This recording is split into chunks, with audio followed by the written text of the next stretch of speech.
Hello, friends, and welcome to Worldbuild with us, the podcast where we create fantastical worlds with help from you, our listeners. My name is Rob Hilferty. I'm here with my co-host Daniel Quinn and Christopher Prunty. Joining us today is the magic engineer, C.R. Rowenson. Clark, so glad to have you back on again. And today we are finishing out Clark's prompt from the last episode, which I have since called Fear the Light. Now, in the end of that last episode, we had a twist, which was it is self-aware, the it, of course, being in quotations. And we now have to reconcile our Weird West walking sun twist. And remember that if you want us to build your world like we're doing now with Clark, you can always email us at worldbuildwithus@gmail.com. And to find Clark, you can go to his website, crrowenson.com, or find him over on YouTube at The Magic Engineer. Now, Clark, now that we've gotten all the shilling out of the way, reconcile that twist, which was also your twist, actually. Yeah, it worked out kind of perfect.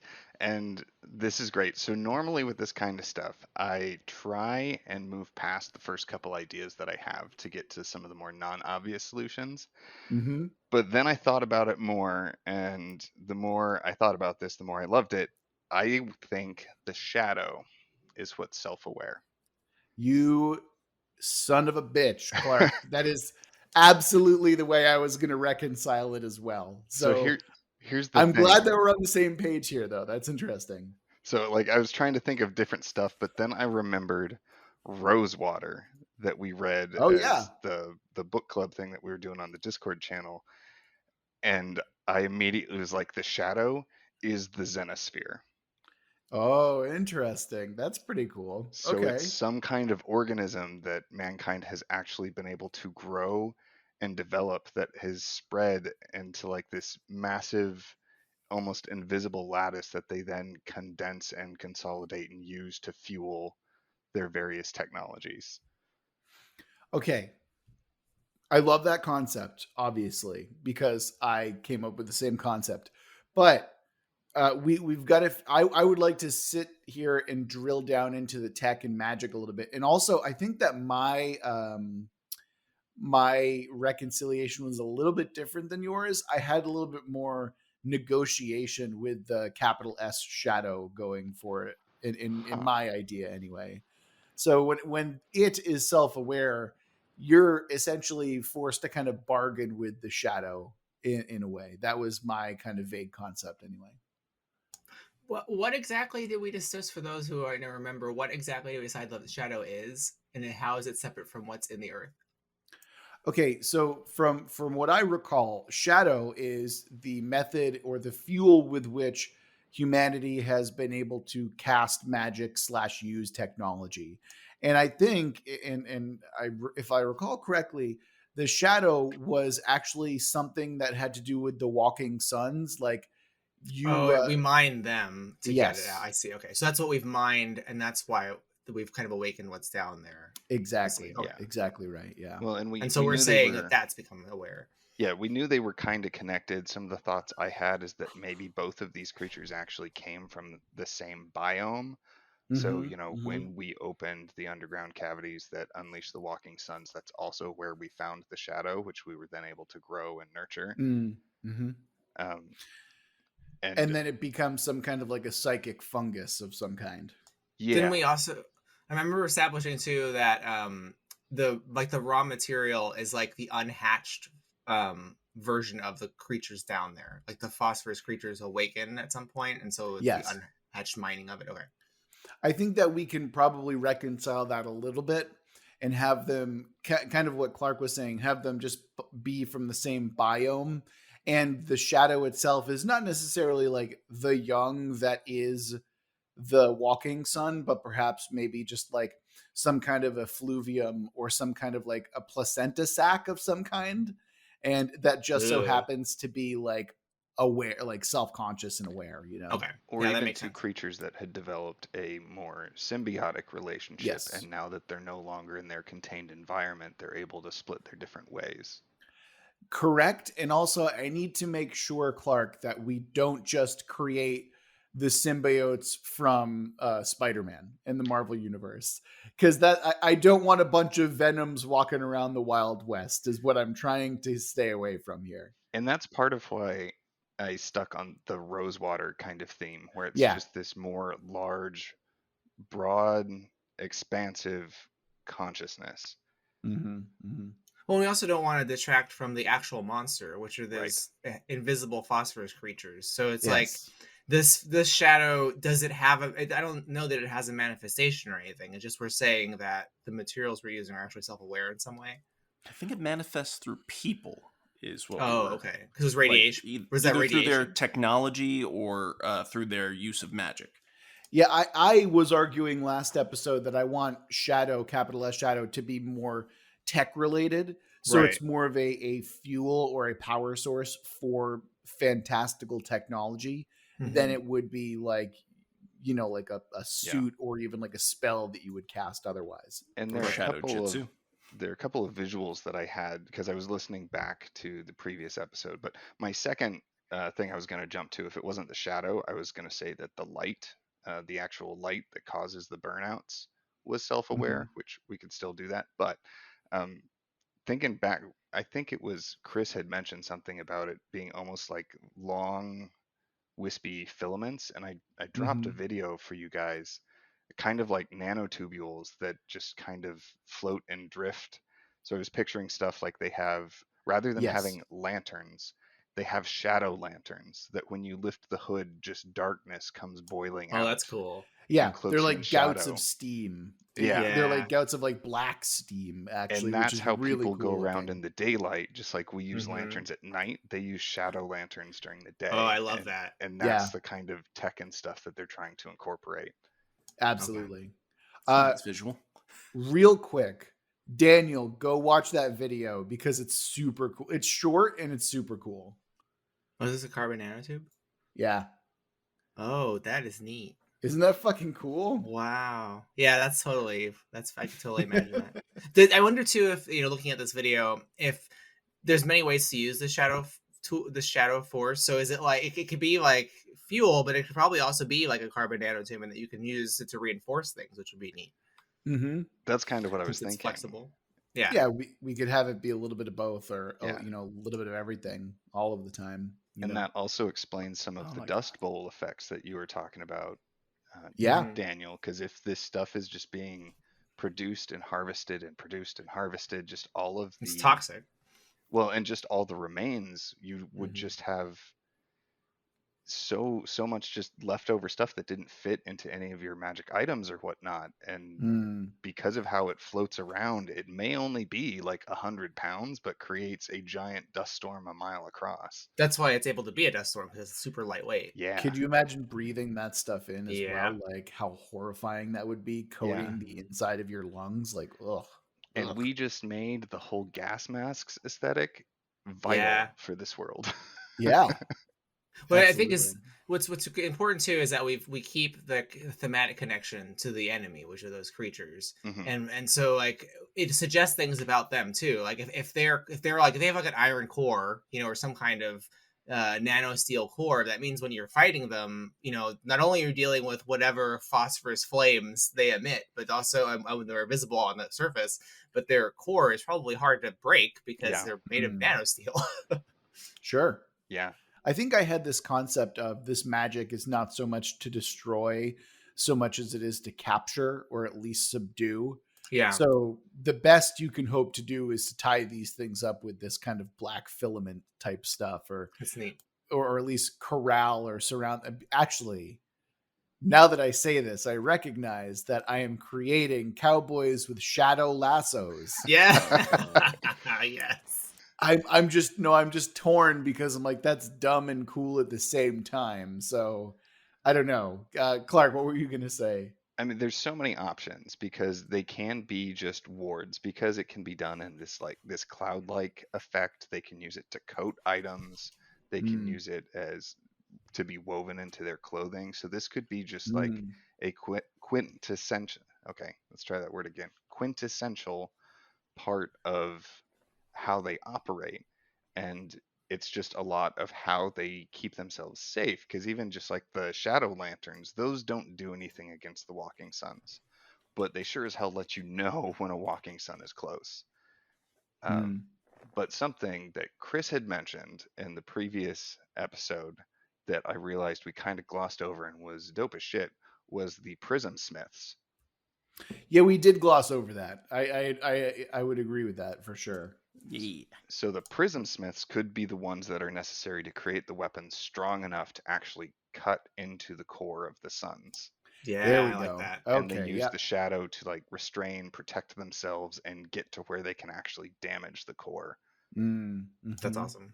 Okay. That makes sense. And once a fantasy's internal logic makes sense, I feel like you're somewhere, in I the agree. story crafting. Yeah. That's true. So would you? Well, actually, that's not necessarily a faction. That's just how we reconcile the killing of these things, the walking suns. Okay. Did anyone else have anything that like kind of is related to, or at least close to, the reconciliation for the twist?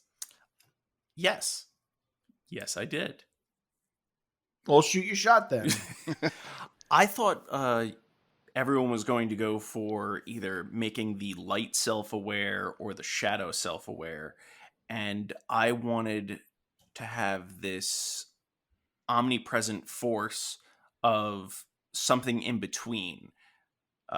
Imagine if both are kind of siblings that are fighting each other. This is a force that wants them to come together and stop fighting. And I wanted that to be like an overunding arc that you would see if there was a story going on over time of trying to blend the shadow and the light together, not as enemies, but as like one thing.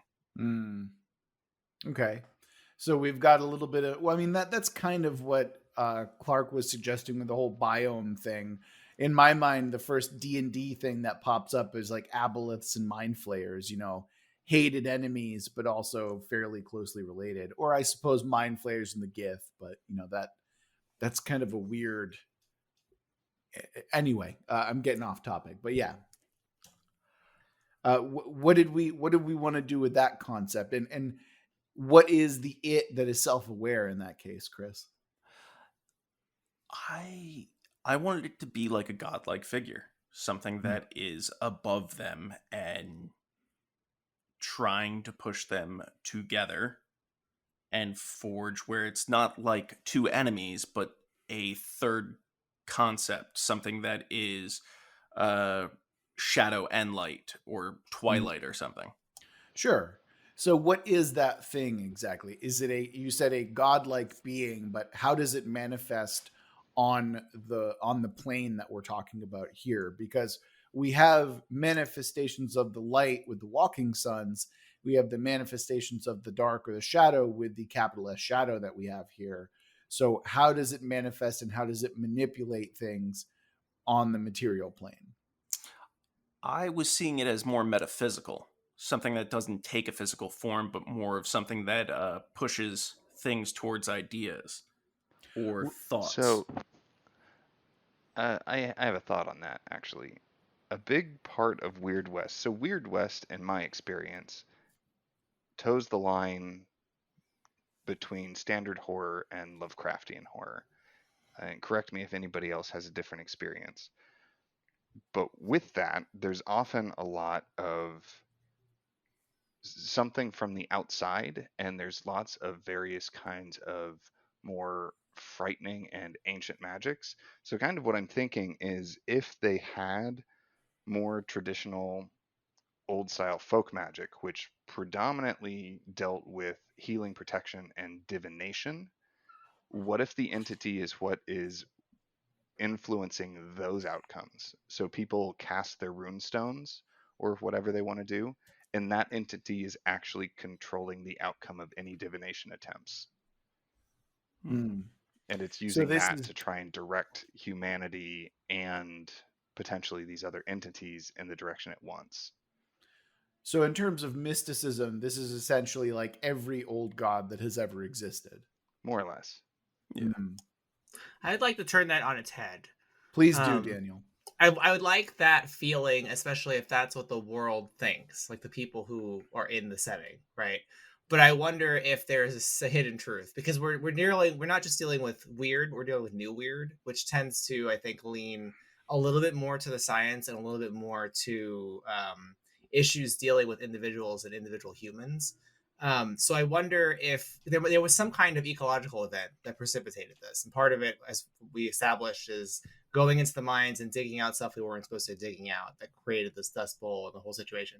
So I wonder if at some point in that early process, there were people who went down to the hatcheries, to the core, wherever these things existed, and set up machinery to do this work. And that machinery has been long destroyed and abandoned, buried, and some kind of psychic event happened that created a consciousness there based on those original people that went down there, that is now permeating the shadow. So the intention behind this quote unquote elder god is really the people who first went down there, who are now driving this in a way they don't understand or we don't understand. That way it subtracts out the old weird's way of solving the unknown by just casting it to cosmicism while keeping that mood. I like that idea a lot, Daniel, and I actually think I might have some kind of a reasoning behind it. So if you'll recall, in the last episode, we had the concept that these walking suns essentially drained or siphoned off a lot of the mental or emotions from a lot of these attacked. And where does that energy go? Right.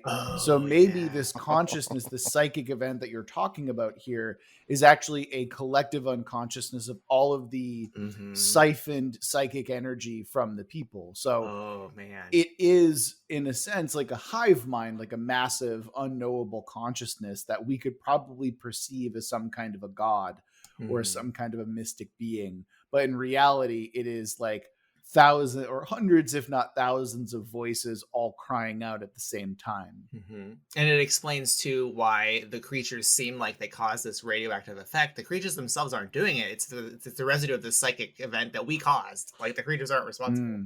I love that so much. And what you can kind of do with that, with the whole bit of that being self-aware, is if I was running a game that centered around this, what I would find super awesome would be that it's not necessarily trying to manipulate people. It's not trying to bring them together necessarily to generate harmony, so much as it's trying to find a way to combine these two separate elements so it can manifest its own form. Yeah. I'm far more down with that idea. Psychically, it was created by both, so now it's trying to create a physical form from both. Yep. Because it's never known physical form as far as it knows, at least as this particular entity. So it's trying to find a suitable form that it can call like a physical body, and that's where like the mixing of the shadow and the light kind of come together. And imagine all of the mistakes along the way, the weird creatures, the weird of course, constructs that it tries to make that just don't work and are now just wandering the West. Yeah, this idea of like a failed avatar, or like a failed kind of like or like they're essentially like god pupa, right? But they're all like, oh, this is imperfect, so therefore it can't be correct, but it's still out there and it still stalks the wastes, And I also like the concept of, since it is kind of pushing things in certain ways, that gives the nice Lovecraftian feel of like a voice in the head or cults trying to do certain things. And it could be a cults who either worship too strongly the shadow or who worship the walking suns in some sort of extreme case. Or even cults of burnouts. Yeah. And I mean, there's a number of ideas there. And the idea that you can essentially summon these monsters as imperfect vessels for this god being, this godhead, like that's a really cool way to create weird, fucked up monsters pretty much wherever you go. I like how we started with Chris's idea. We could then we added a piece to that, and then we added a piece to that, and that's where we got. Like, I feel like that's an example of how world building can work right there. Right. I think that one of the major principles with world building is to like properly incorporate everything, and like no matter how weird or how off you think it might be at the beginning, like it's your job as world builders to find a way for that to fit into your world that Yes. everyone's happy with, you know? Exactly. It's a challenge. It's like, okay, I don't really get how this is going to work, but we're going to make it work. You know? Yep. Right. And then oftentimes what ends up happening is the result that you come up with is way more cool Yes. and interesting as a Yes. result of trying to like jam these two disparate ideas together. Mm-hmm. And I mean, and I think what was at the core of it too is we had to think about what is it, for example, with Chris, like what was he interested in? And it seemed like part of that is he wanted a third force, a third weird thing, right, acting in play. And so that's what we kind of extracted from it to get to this point. Yeah. And Chris, are you happy with that? Great. Yeah. All right, let's move on. Sorry, I'm just being a dick. Go ahead. I was going to say, yes, I wanted a third force, something to be in between. And this sounds like no one would be happy with interacting with it. So in a way, yes, it is in between. All right, good.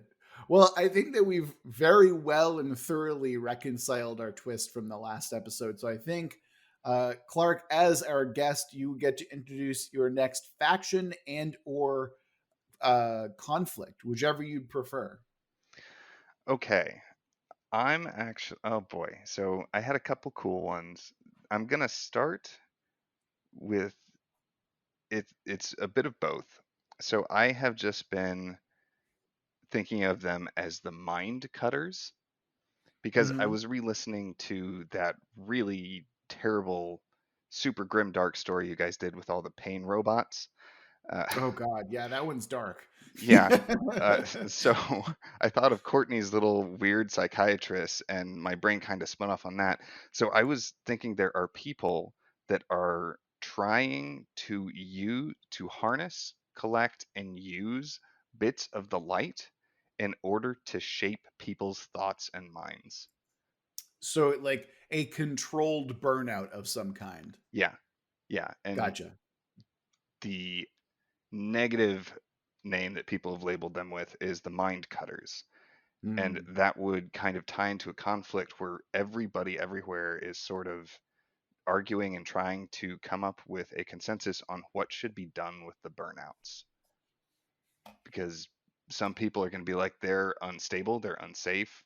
We should probably just either send them away or get rid of them. And then anybody who knows them, it's like, no, that's my family, that's my friend. It really terrible, heartbreaking issue mixed in with these messed up psychiatrists. Oh, absolutely. I'm getting like Hugo Strange vibes. The Batman villain, Hugo Strange. Yeah. Yeah. That's a really cool concept. How do they fit? Are they like a network of people, or is it just like a bunch of random one-shot weirdos that are just happen to be mind cutters, you know?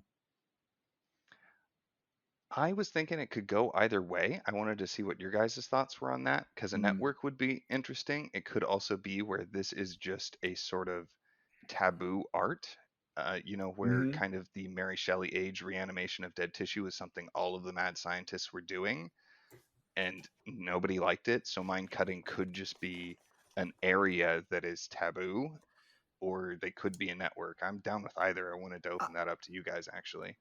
I think a faction would naturally form of just like-minded people who were doing it, who are like reaching into this esoteric kind of stuff, and then they're like, oh, so yeah, hypothetically I would do this. It's like, oh, hypothetically I would do that too. Wink.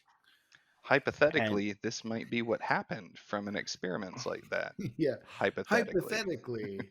Hypothetically, this is the research that I have on my experiments.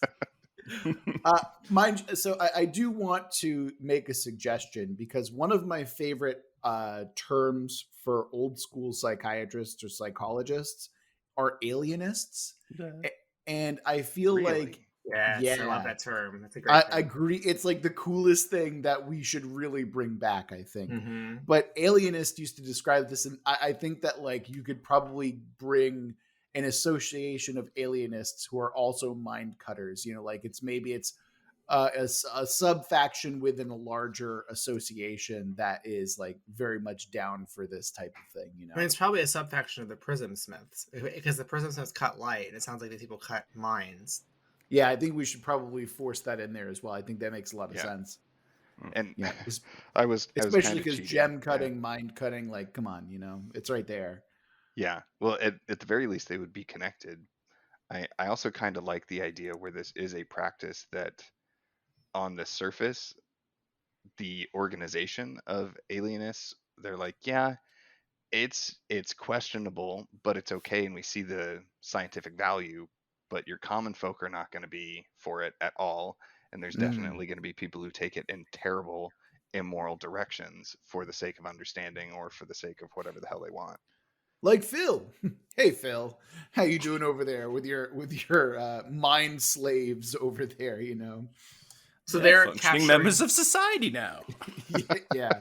Actually, if we wanted to go super dark and also kind of historically accurate with it, you could essentially replace mind cutting with lobotomies, or rather switch that. So this Oh is yeah. essentially just an early version of lobotomies, which were more popularized a little bit later in an American timeline anyway. Yeah. So this could be seen, I mean, especially in the Wild West, why can't this be seen as like, this is the way that we're going to treat these problems, like these mental issues that these people are having? Guess what? We burn them out a little bit, and the mind cutters are actually, instead of making them just kind of sinister, we can make them be like, oh no, this person knows what they're doing. This is a doctor, like have them be, I think it's more interesting that they're a respected member of society as opposed to someone more nefarious. Even if they make you uncomfortable. Oh, absolutely. Yeah. Yeah, I agree. Because also- to those families who are in need, like, oh, my daughter keeps having fits, or my son has behavioral issues that are, like self-harming. Well, guess what? Those doctors aren't evil at all, and they're not going to make him uncomfortable. They're going to make their, family, okay, so maybe he only can feel one emotion, but at least that emotion is happiness. Like they're taking out all of that from them.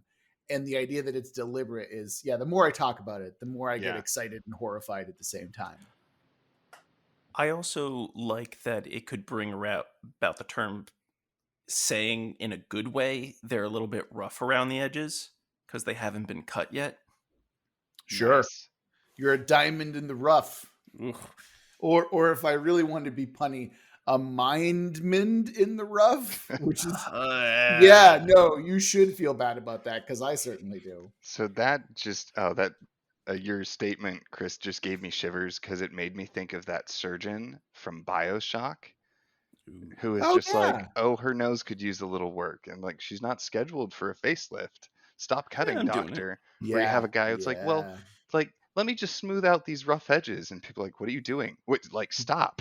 Yeah. He was rude to me in the office. Let me take care of that with a little bit of mind cutting. Oh God, yeah. Oh man, yeah. That's great, Clark. That's a really great idea for sure.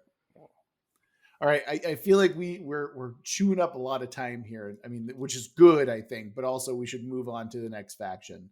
So, who wants to go up with their next faction? I wanted it feels a bit derivative now because mine was going to be the prism smiths who, by breaking the light into prisms, can then kind of control them like elemental summons, where like the red light spectrum would be some sort of like aggressive Pokemon kind of thing.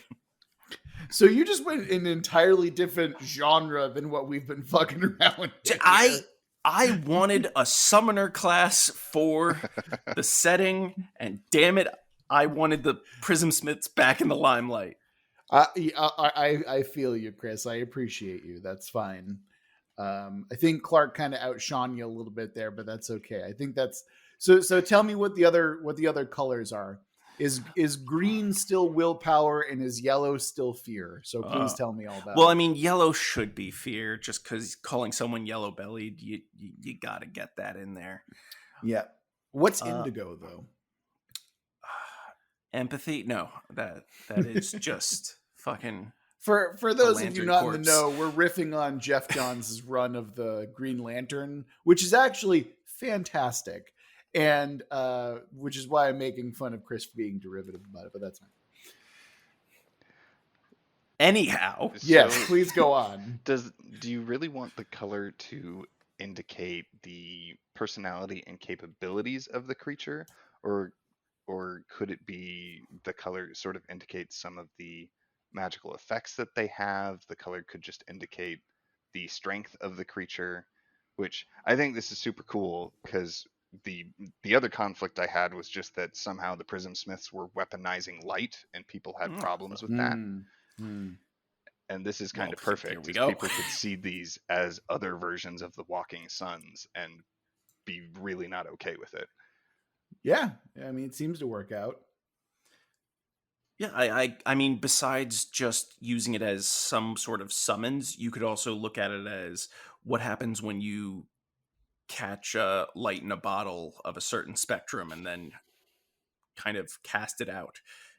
This kind of goes to the opposite of how the shadow is more technological based, whereas this seems more like magic. Right. And so do these forms, do they evolve or perhaps digivolve in some way? God damn it. Well, only if you use a Thunderstone. Right, right. And of course, these are all Prism Smiths. So you're capturing these creatures, these light creatures. Is it like a spherical kind of like prism? And are there No, different it's a triangle. Oh, come on, guys. But you did just spark something. So I know somebody else here has read Garth Nix, right? Why does that name sound familiar? The Sabriel series, Abhorsen. Yeah, I yeah, have. I think we both have. Yeah. So he did it. To be fair, I only read Sabriel. I never read any of the follow-ups, but still, Ooh, I like think cracking open a prism releases that one. He did another series called The Seventh Tower, where people would travel into a parallel world and bind monsters to their shadows. So then they would come back and their shadow would have the form of their creature and would work as a little summon.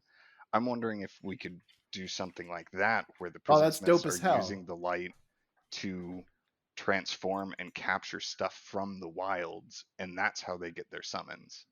Yeah, I'm okay. That sounds way cooler. Yeah, you're essentially playing or like shadow puppet master, but it sounds way more interesting. I think. You good with that, Chris? Yeah, I'm more than good with that. All right. I'm gonna go next with my faction because it's just very simple, and I'm leaning. You'll notice this week I'm leaning heavily onto my Wild West genre, or my Weird West genre. I'm just doing the Pinkertons because the Pinkertons as an Nice. entity should exist in every Wild West thing ever. And the great thing about the Pinkertons is that they can be as good or as evil as you really want them to be because they were a complicated organization. Let's put it that way. They were actually some of the first folks to hire people of color and women at a time when that was very uncommon. And they also got embroiled on the wrong side of history when it came to union disputes and stuff like that. So real quick, real easy. Yeah. So I got the Pinkerton Agency. They're mercenaries and they're detectives and they all do sorts of cool stuff. So that's it. And they hate unions.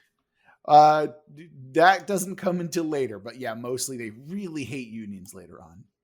What's the fantasy spin on the Pinkertons? There is none. That is my spin, Daniel. See, this is the discussion we had exist. before. We had the same discussion before they get a sci-fi. And I think it was about some other labor union. No, well, yeah, but that was a little bit different.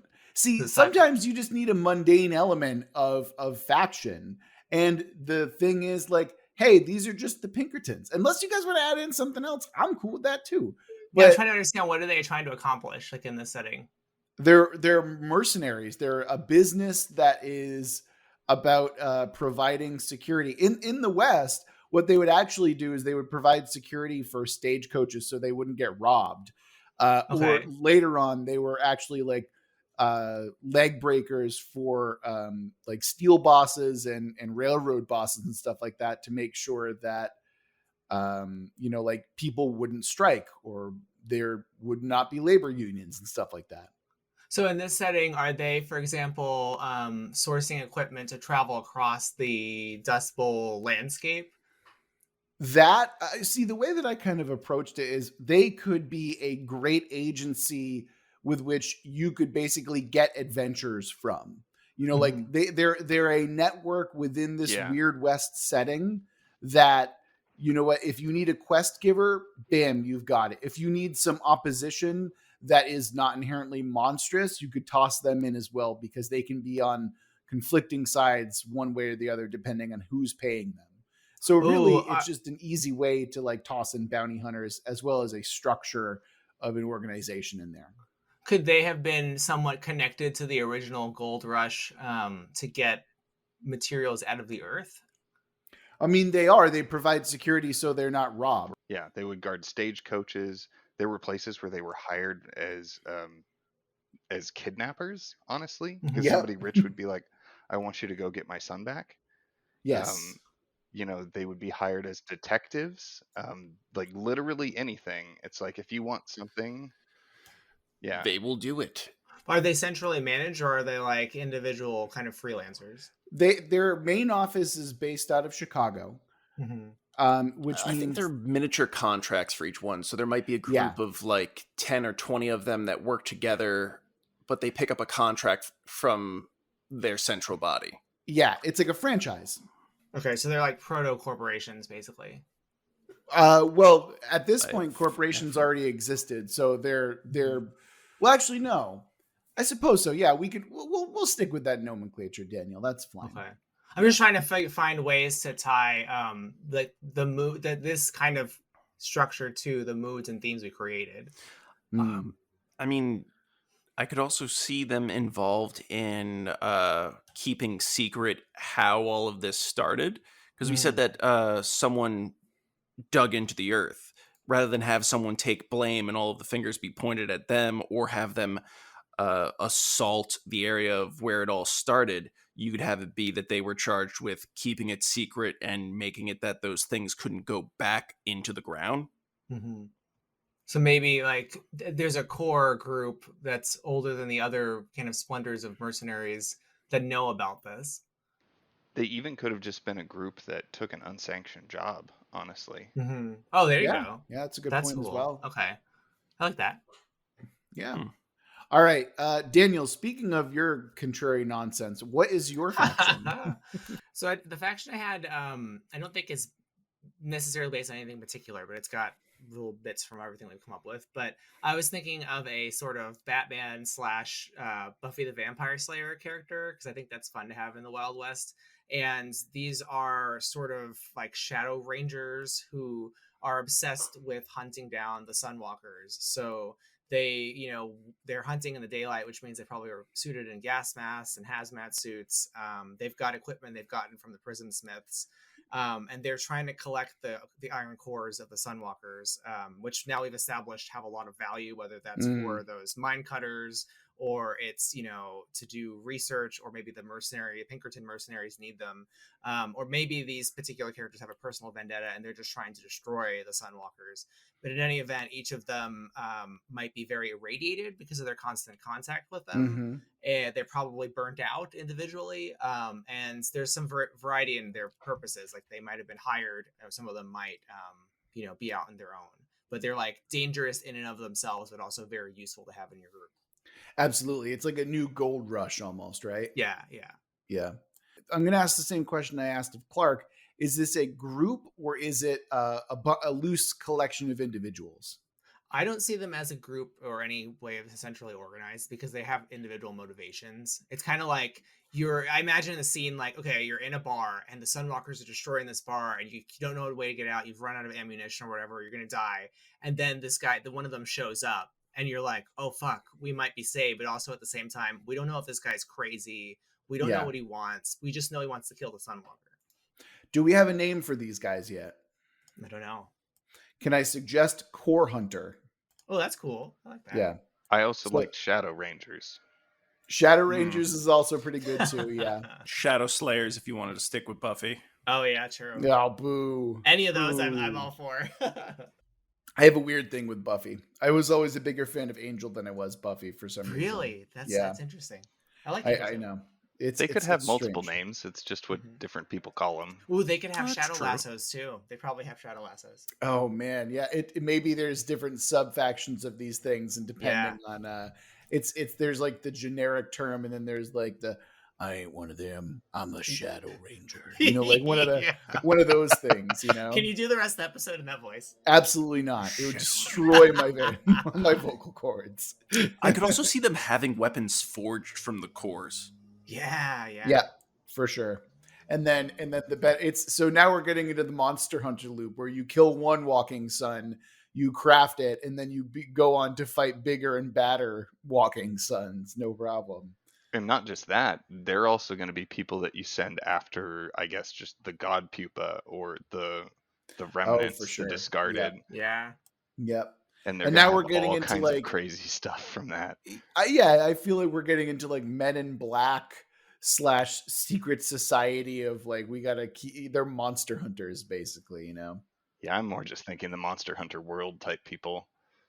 Oh yeah, I was also thinking like you could probably merge in some way like the Pinkertons with this type of agency that Daniel's describing, where it's like you have a subsection of the Pinkertons who are basically just like, hey, look, we've got this core of individuals. They are monster hunters, they're core hunters, they're shadow rangers, whatever you want to call them. You hire them for this purpose, but man, are they expensive. So you better fucking shell that money out because it's, you're commodifying safety at that point. I like them being separate, but I do like the idea of if they're kind of licenses / certifications, you could have somebody who's like, no, I'm certified by the Pinkertons Yeah. and the core hunters. Oh, Like I yeah, have backing yeah. from both, which means I can go and do what anybody in either of those groups can do. I cost 3 times as much, but that's why. Oh, for sure. Yeah, you can have like specialists and then you Worth every get penny. reputation. Yeah, of course. Or a rogue Pinkerton who became one of these. True. That's the There's character I all wanna sorts play. of interesting stuff that you could do, of course. Yeah. All right. I feel like we've introduced our factions pretty well. We've reconciled the twist and we've come up with just an absolute ton of conflict along the way. I feel like it's time that we find some hooks to figure out. And this is good. This is going to be a good one, I feel, because it's going to be ridiculous. But let's get it going. The first genre of hook that we're going to be doing is going to be science fiction. We're kind of already there, so that works for me. The subject is going to be an historical figure. And the theme that we're going to be dealing with is going to be pride and honor. So we've got an historical figure with the genre of science fiction and pride and honor. What are we thinking for a plot hook for this setting, gentlemen? Abraham Lincoln, core hunter. Yeah. So I I was was going to say thinking, Teddy Roosevelt, but like that's where my brain went immediately. But that's just from We did Teddy already, didn't we? we've multiple done times. Teddy already. Every president is actually just a core hunter. Hold on, wait a minute. I like the president in some way. I like Okay, that. so let's make it a president. That's fine. Yes. Let's see, U.S. president. Let's who's our Google it. president at the time? Van Buren. No, I feel like it's gonna be like Taft or some dumb bullshit like Can he be that. partially a robot? No. It's science fiction. And Can Okay, he be hold part on, steam hold on. machine? Yeah, part steam. all right, I think I have it, you guys. I think I have Grant? it. James A. Garfield. Hear me out. Oh my god. I'm pretty sure is he the one who died like super early into his presidency? Guess what? That was all a smokescreen. Yes, I love it. Literally. And so he was. Let me double check my research. I'm pretty sure he's the one who gets like assassinated like within 9 months of his. Oh, I thought he was the one who died of the flu. That might be another one. People die in weird ways. Let's see. Hold on. It was a different time. It really was. Assassination. Okay. So James A. Garfield was shot. Okay, this makes things easier. Okay. So James A. Garfield is the president, and he is shot. All right, and the theme being pride and honor. Guess what, boys? He's brought back with Prism Smith and Shadow technology. Hell yes. Yes. All right, that's just what's going down. He can't go back out into the public again because it's completely changed who he is. But as a result, man, he's the James A. badass. Garfield, the guy who's barely known for anything. Guess what? He's a super badass in our Weird West setting. There I we go. love that so much. I'm just picturing him because I know what he looks like. He wasn't known for anything because that's how he wanted it, because he just disappeared into the West. Yeah, maybe that's what it is. Maybe, okay. Maybe it wasn't actually an assassination attempt. And maybe the story, the hook that we're trying to tell here is like, you're all there to watch James A. Garfield get off the train. All of the characters within this hook all watch as James A. Garfield gets off the train, and then the entire town is attacked by walking suns. His code name is Abrams. Abrams, like Judge Abrams? Abrams. Sure. Because his middle name is Abram. Okay. I'm not arguing. Comparing him to a tank. I also thought you were going tank direction. So but it could work. Okay. All right. So, I mean, at that point, the hook that I'm thinking is James A. Garfield is Shadow Man, and the train gets attacked by walking suns, and he goes down. And obviously, can't have that in the newspapers. So he goes down hero, fighting off the walking suns, and then he's brought back using shadow tech. There we go. Oh my God, what if he's the abandoned? Oh, come the fuck on, Clark. You're going to wrap that shit up fast. Are you kidding me? That's amazing. That's actually a really good idea. No, that's amazing. Yeah. Okay. All right, we're gonna move on to the next plot hook, because why not? Let's see. First up, we've got the genre. All right, Clark, this is in your wheelhouse. We've got the horror genre.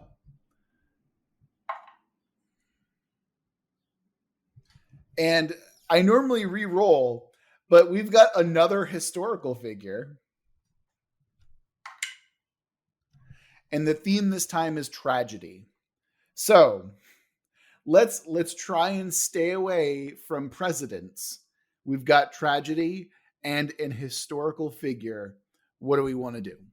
I've got the tragedy, but not the historical figure. I'm thinking like for some reason, some child or young innocent person was taken by a sunwalker into the dig, and they have to assemble a crew to get it. But I don't know what the historical aspect of that is. Okay. Has anyone here seen the movie Bone Tomahawk?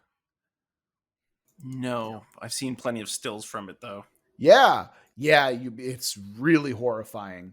If you're into the Wild West or the Western genre, as well as horror movies, I don't recommend Bone Tomahawk, because that has scenes that I still think about and haunt me to this day. As a seasoned horror veteran, that is one of the most horrifying movies that you could really watch. It's great. I don't recommend it. That's kind of what I'm thinking here, actually, Daniel, with that, when you mentioned that premise, is that this child, for whatever reason, has been taken by the walking suns. Yeah. And it is now your job to go in and get them. How do we add in historical figures? I mean, is the child historically important? Or maybe a famous sheriff or lawman could be really fun here.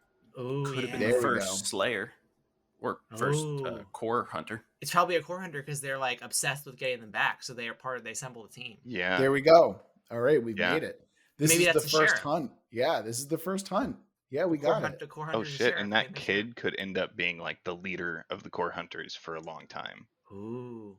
Yeah, because it's horror themed, you can watch as like this group of bounty hunters who are like super badasses eventually get picked off one by one, and then they get him out, but they don't survive. So he survives, and he watches his sheriff father being torn apart as he barely survives.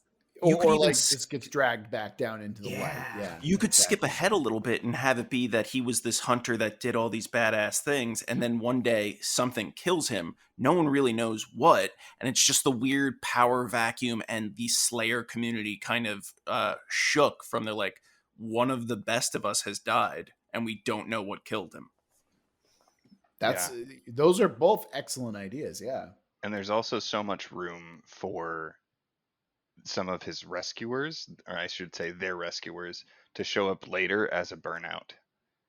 Yeah, absolutely. Yeah, exactly. Absolutely. Which Plus, I mean, is there's just always so something tragic. fun about like messing around with hopeless situations, you know? All right. So I think that with those two things, we're good to go. I think that'll wrap it up for this week's episode in this series, in fact. Clark, another big thank you for coming on and talking about this premise with us. It's been a blast for sure. Do you want to tell people again where they can find you on the internet? Yeah, and thank you so much for having me. This really has been a ton of fun. The best place to find me is my website, crrowenson.com. You can contact me through there. I love meeting new people. I love talking about magic, if you hadn't figured that out. YouTube channel is The Magic Engineer, also The Magic Engineer on Pinterest. You can find my workbook that I wrote for building limitations for your magic system on Amazon. It's called Restrictions May Apply. You do have to search that name and my author name, because otherwise you're going to get a bunch of like vitamins and stuff that all have restrictions may apply in the label. Didn't think that part through, but that's This where is you why can branding find is so important. I'm telling you. it. Seemed like I still think it's a really awesome title, but I didn't think of that. See, if you were to do it again, the obvious thing to do is just say magic restrictions may apply. So that way you get past all the pill jargon and stuff like that. Yep. Lessons learned. But Yeah, exactly. those are the places. You can also actually find me on the World Build with Us Discord server, because I'm Absolutely. there a lot. And that is a great transition to talk about us, Clark, because if you want to submit a prompt and have us build your world, much like we did here with Clark today, you can always email us over at worldbuildwithus@gmail.com. We're also on Twitter at Let's Worldbuild. You can come join the Discord and chat with Clark in real life. Well, as real as the digital space can get anyway, with the link for that in the description. And if you're feeling particularly generous, you can always give us money over on Patreon. Link for that also in the description. Thank you so much for joining us this week. And before I get into my whole spiel, let me tell you, I'm very excited because next week marks our 100th World Build With Us episode. We are not going to be doing anything particularly crazy. It's just going to be a nice chill Q&A session. So if you want to drop any questions, by all means, go right ahead. And I'm just looking forward that we've been around for 100 weeks or 100, well, yeah, technically 100 weeks, a little bit more. But remember that we love you very much, and we're going to get through this together. Until next week.